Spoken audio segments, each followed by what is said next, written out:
As if Tennessee didn't have enough to deal with, the state is also battling vicious wildfires. They've killed at least 7 people and injured dozens more. Search and rescue crews are looking for more possible victims today. The ravaging caused by the fires have torched over 15,000 acres along the Great Smoky Mountains. And despite the recent rain, the biggest fire in the region is about 10% contained.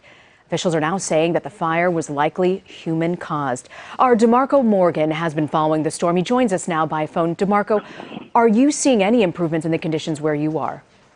We're seeing it's a clear day, I can tell you that. They were actually telling us, officials were telling us just a couple of minutes ago that they had 2 more flare-ups, but they have them under control, which is a good thing. But as far as the spirits on many of the people here at the shelter that we are standing at, they're okay. They're a little happy that clearly it's not raining, so they're trying to make their way to some of the affected areas, but they still have it blocked off. They're going by zones. Officials are going by zones in the area of Gatlinburg and parts of Pigeon Forge. So most of those areas, they have restricted it heavily to even the media now, because they're in a search and recovery point now, not search and rescue. They're clearly hoping to find someone, if there is someone indeed still alive, but they're calling it a search and recovery effort with at least 70 people reported missing. Now, I want to just,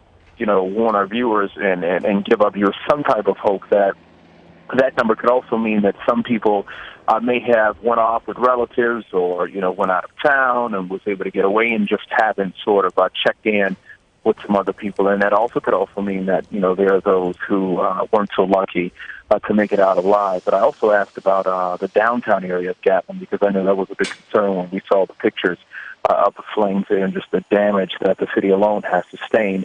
One of the officials here said the main drag, the main street of downtown Gatlin is intact. I mean, you have a lot of buildings that have smoke damage, of course, but it hasn't been wiped away just clean.